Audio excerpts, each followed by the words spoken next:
Welcome to HDTV. You're now rocking with your boy.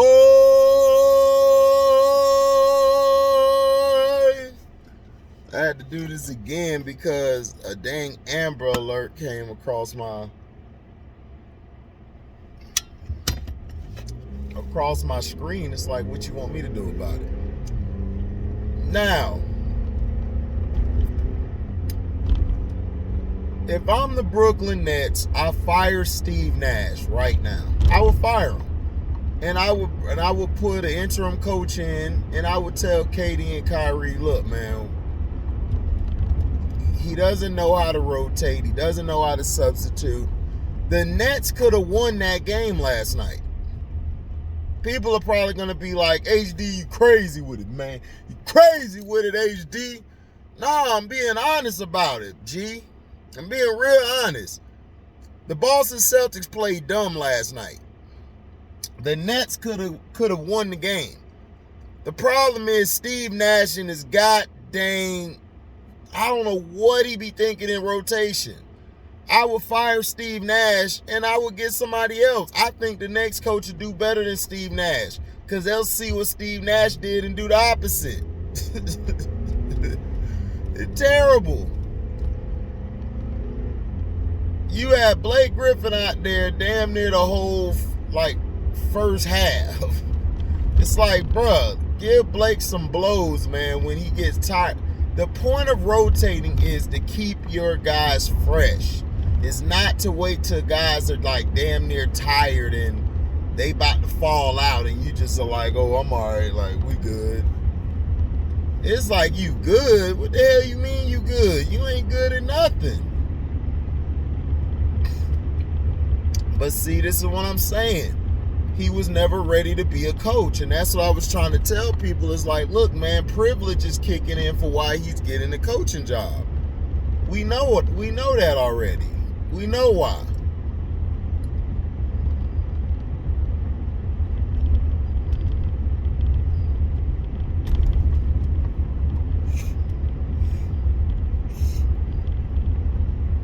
We absolutely know why.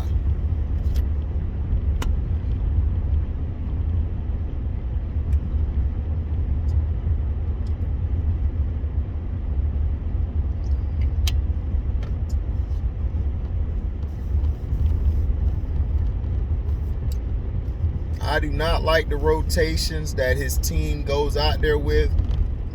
Defensively as well. The Nets are not that good defensively. They just give up and let somebody shoot an open shot. They don't rotate well, especially the weak side. The weak side doesn't help. This is why they're missing Jared Allen.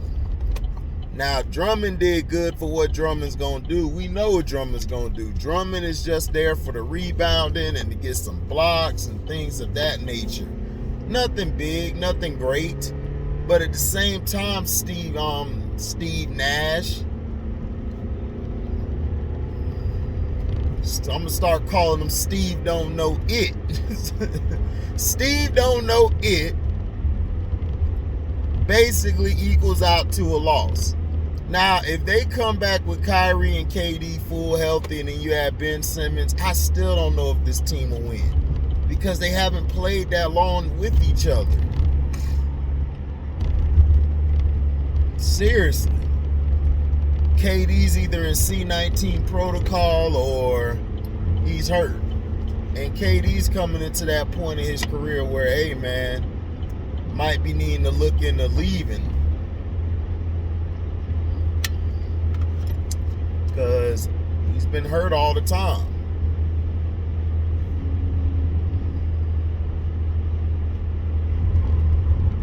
I hope he gets better, but you got to make sure your future right. Which he has.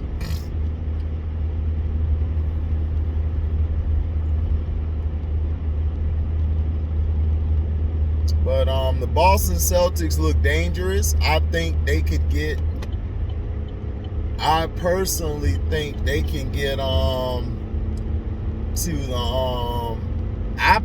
possibly think they could get to the championship this year. They have the most experience of any team out there. Any team. People probably looking at me like, man, what you mean, HD? Every time they get there, they lose.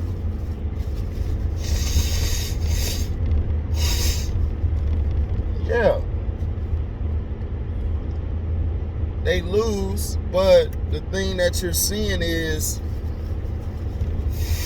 even though they lose, they're still gaining experience. They're young. Like, you at like Tatum and Brown are like 27 or 28. These guys, I think, are in their mid-20s, if that. And the thing that they're doing better is they're moving the ball. I can tell Charles Barkley has not watched the game because he's trying to say, well, them two guys, they just ain't going to win because, you know, they're too offensive. One don't sacrifice. They do sacrifice. They have been sacrificing the most I've ever seen, like these past 15, 20 games, than I've seen their whole career.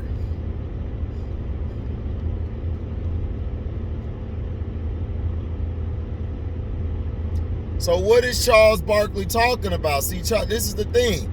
Guys they too busy wanting to be haters and want to be cheerleaders as well as fans instead of being an analyst and doing their damn job. If you were doing your sports analysis, you would see that the Celtics have been playing team ball. Ever since Marcus Smart called both of those guys out, you know, it gave them a rough patch, and then they finally turned it around. They picked up Tice. They got him back. They got Derek White, which was a real big pickup because Derek White could come in there and do some damage. He's like 6'5" or something.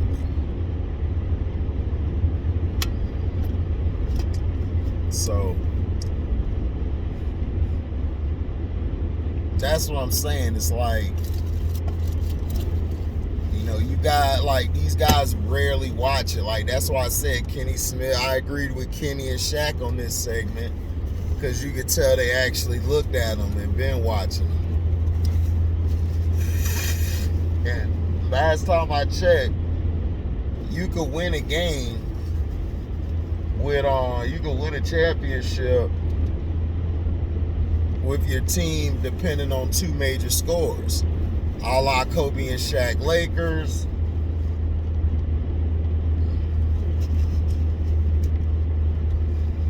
a la Golden State,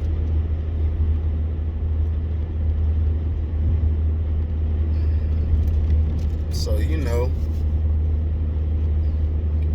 And then the Celtics, they're deep. They're very deep. So that's what I'm saying. Like, they're deep, and, you know, you could play anybody, really.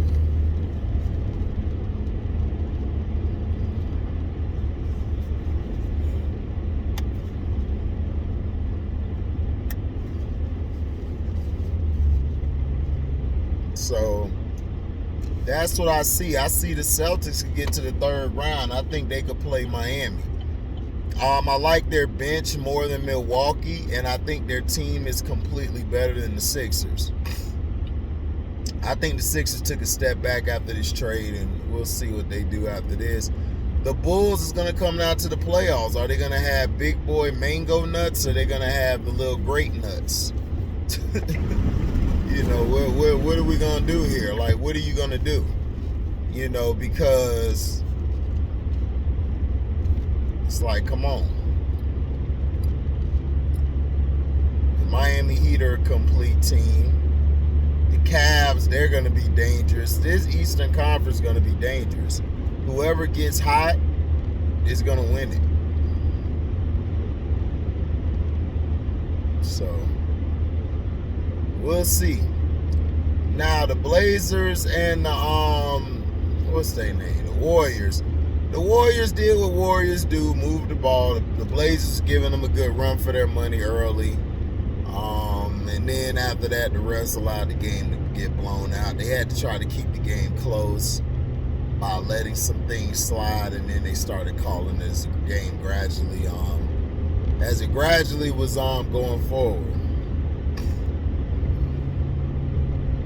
Now, the Blazers, I would do like Charles. Now, me and Charles agreed on this. I would trade Dame Lillard and I would trade Nurkic. Now, because, you know, you don't know when these guys are going to come back or if they're going to be fully healthy. And then you got a lot of new guys on the team. Anthony Simmons or whatever his name is, he's the truth. He's the truth. And you're going to have to move Dame because you're going to have a Dame and CJ McCollum problem unless Dame's going to be the facilitator. What I think Dame ought to do coming back is be the facilitator. Play defense, facilitate. And I think, man, he'll get his game back quicker that way because he could practice in the gym and all of that. But he also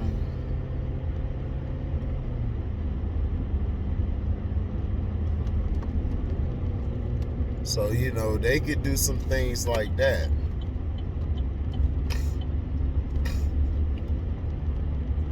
Like I said, I like the talent they got on the team. I think they're gonna be straight. I just think Chauncey needs a full season. People are talking about, well, Dame could come back. Why would you want Dame back? I would see if I could move Dame. But if Dame still want to be there, I'm telling them, look, man, we rebuilding. But we're going to try to win games on the fly, sneak in. Like, to me, this team is very well coached. You can tell by Chauncey. It's just that Golden State had too much talent. That's all.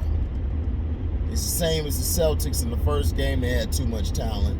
I like both teams, Celtics and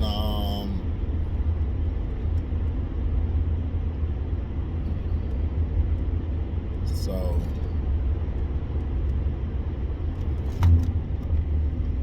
you know, so it is what it is. So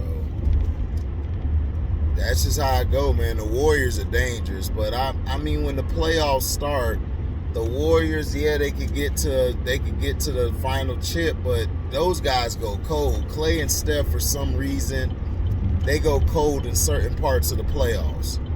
That OKC series, Golden State was going home until Clay just heated up and shot them out the gym. That just took their soul. But Clay and them have always had quiet games, quiet postseason games. You know, we'll see, man. We'll see. Because I think, because, you know, everyone's saying Golden State. I think Memphis could get there, but Ja just got hurt, so that's going to be tough. That's going to be real tough.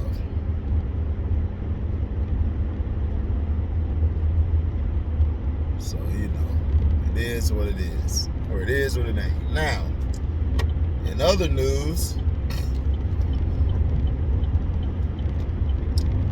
Bieniemy is going to stay with the Kansas City Chiefs for another year contract. Now, here's my thing. You guys put out a tweet.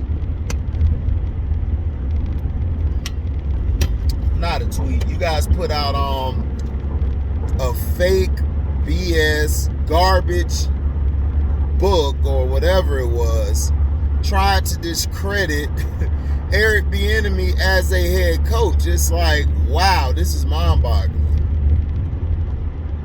You know, I never would think that the Giants would do that. And they did. The Dolphins as well did it.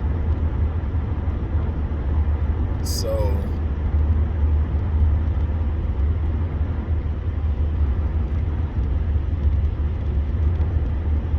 you know,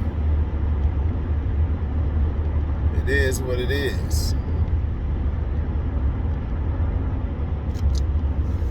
Now, you guys destroyed this man's character, which is going to keep him from getting a head coaching job. And y'all brought him back for 1 year. But he's the problem. If he's such a problem, why did they hire him back? If they had a problem with you, they're phasing you out. Oh, we can't do it because it's Black History Month. F a month. I celebrate Black History every day. Okay? I don't want to hear that crap because it doesn't matter.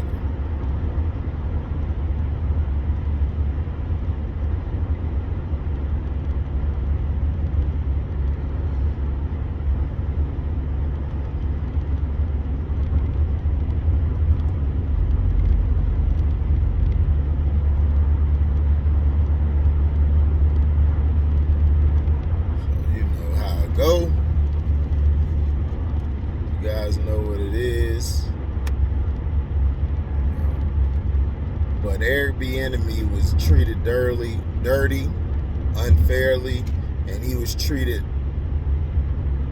like he was a stepchild or something.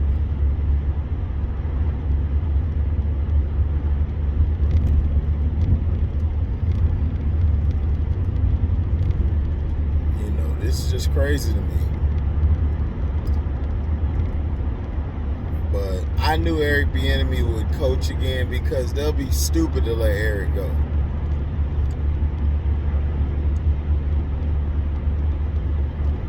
So, you know.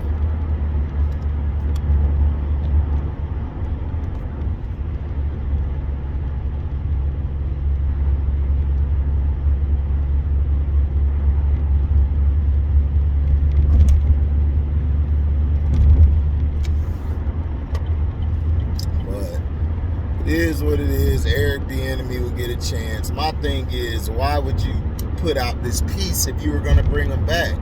That don't make any sense, and that's disrespectful. That's why I said in the article they were trying to blame everything on Eric Bieniemy when I kept telling people it's not Eric Bieniemy's fault. His quarterback can't throw from the pocket or make a great read.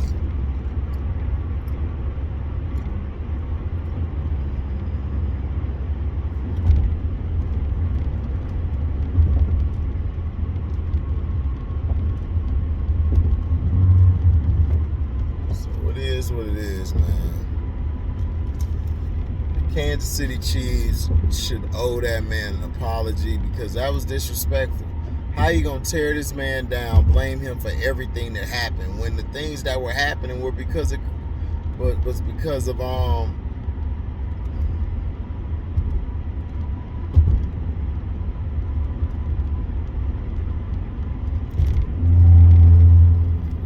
bringing him back, and this is how you treat him. You just give him the F you, welcome back. Y'all should apologize publicly for that piece. Because I knew y'all knew about it. Y'all saved the same day in y'all phone. I mean, not y'all phone, I'm tripping. You already know what it is. You guys basically don't like him because he wants the team to be in his image. He wants to have the final say on player personnel, which I agree with. I would too. If I'm in a job and I'm finna run it, I need to have access to everything.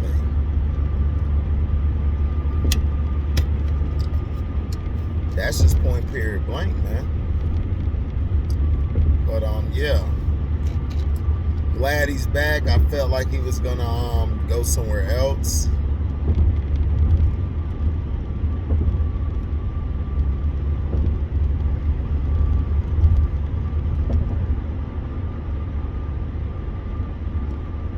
So, you know.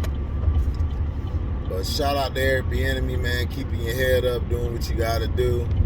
I hope he gets hired as a coach one day. I think he'll be a phenomenal coach, very aggressive, stays on his players, you know, doesn't give any leeway. You gotta earn it, you know what I'm saying, when you're dealing with Eric Bieniemy. And people are talking about Travis Kelce. I'm like, man, Travis Kelce is a punk. Okay, he's soft. All right.